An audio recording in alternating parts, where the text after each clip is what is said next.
Anthony Burgess wrote Clockwork Orange in 1961 with the intent of combining the didactic with the pornographic. In a sense, this book does state what I'm always trying to state in my work, that man is free, that man was granted the gift of free will, and that he can choose. And that if he decides to choose evil rather than choose good, then this is in his nature, and it is not the task of the state to kill this capacity for choice. Burgess pits evil free will against determinist good in order to show that it is still better to be free and evil than good and without agency. To be clear, I'm discussing something further down the spectrum between pure free will and hard determinism known as compatibilism, something I think the text of Clockwork Orange falls into. Burgess doesn't portray a character with complete free will in all manners. Alex, our humble narrator, is a product of his past in many ways, a past filled with sexual abuse and neglect, a past that at least in some way has a bearing on the choices Alex makes. Choices frame Burgess's novel. Every act begins with the phrase, "What's it going to be then, eh?" It's in Alex's passions, like his love for Beethoven, that Alex demonstrates his unique personhood and agency. He does what he pleases, whether that's shit-kicking the homeless, raping, or hanging out at the local milk bar. He's carving his path in life, no matter how grotesque it may be. One of the key themes that compatibilists like Dennett focus on in this discussion about free will is its ties to moral responsibility. They get that there are metaphysical chain reactions that affect one's decision-making, but they don't feel that a person is chained to one choice or the other. Take this study by Vohs and Skulu, where a couple of college kids were given 2 texts to read prior to a test, both excerpts from Francis Crick's book, The Astonishing Hypothesis, one on free will, and one that said that free will was an illusion. After reading, they were asked to solve a set of puzzles honestly, puzzles rigged in such a way that the participants could cheat to solve them. The participants were also told that they'd be awarded with $1 for every problem they solved correctly. Those that read the book that explained they were puppets to their unconscious were far more likely to cheat on the set of puzzles and come out richer. This seems like a clear choice made on the part of the participants after receiving information. Regardless, the study demonstrates that moral choice seems particularly reliant on a belief in free will. Compatibilists don't think that a person like Alex is bowing to compulsions. They feel that he's making a choice to be horrible, and that he should be held accountable when he breaks the social contract. And he is.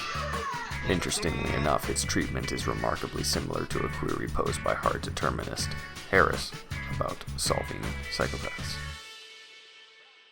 Imagine if we had a cure for evil. Imagine that we understand exactly what psychopathy and all its variants are, and we can make the necessary changes in the brain painlessly and safely and easily. We can just drop the cure into the milk like vitamin D. Okay, so now at that point, evil is a nutritional deficiency. I've learned my lesson, sir. I see now what I've never seen before. I'm cured, praise God! Through an experimental program, Alex is made to feel sick at the thought of him committing violence. The boy has no real choice, has he? Self-interest. The fear of physical pain drove him to that grotesque act of self-abasement. Its insincerity was clearly to be seen. He ceases to be a wrongdoer.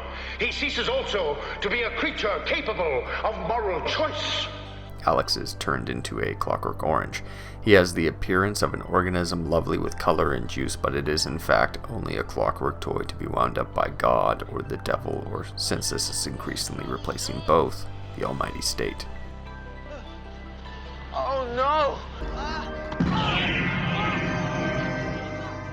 This cure lasts until Alex takes a tumble out of a window, which shakes his moral conditioning.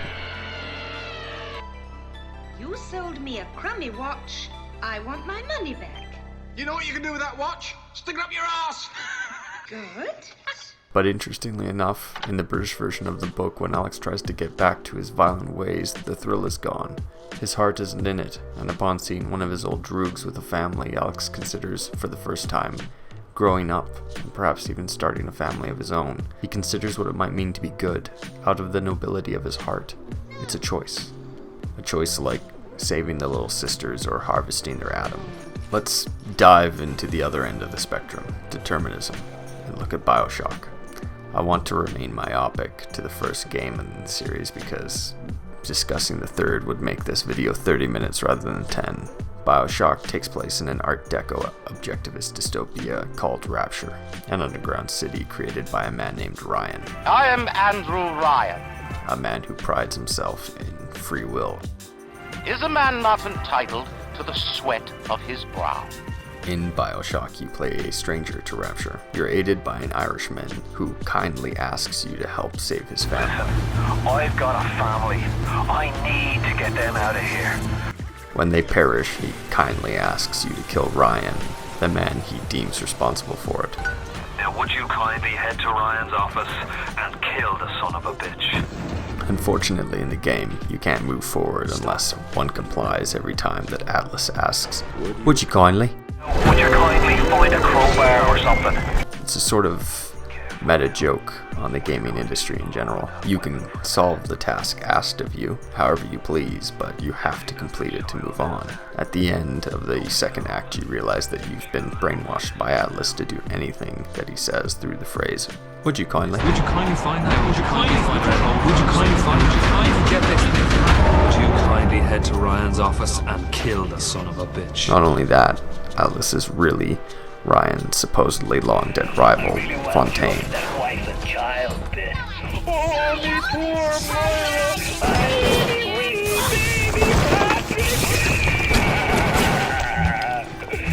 baby Maybe one day I'll get me a real family. They play well with the suckers. This twist falls in line with determinism and the idea that no matter how much we think we're in control, we're not. Factors beyond one's understanding from the environment one finds himself in, to one's upbringing, to the complicated inner workings of one's neuropsychology, all determine one's choices. This is not to be confused with fatalism. If everything's just determined, why do anything? So I'll just throw the oars out of the boat. Perhaps you should ask him. I imagine he has a greater interest in getting there than I do. I suppose he does, but there's no point in asking. Why not? Because he doesn't row. He doesn't row? No, he doesn't row. Ah, I see what you mean. Fatalism says no matter what we do, the future will unfold as fated. So the choices we make in life are as important as most people want to believe they are, but they are part of the stream of causality. With regards to the moral responsibility we spoke of earlier, determinists like Harris state that certain people have no choice but to kill given the correct circumstances and misfire synopsis. Certain men are bound to raise a club and kill another, a slave to their biology. A man chooses. A slave obeys. The interesting aspect of Ryan's murder in the game is that he knows you, the player, are controlled by the phrase, "Would you kindly?" and asks you to kill him in a sort of metal as fuck assisted suicide.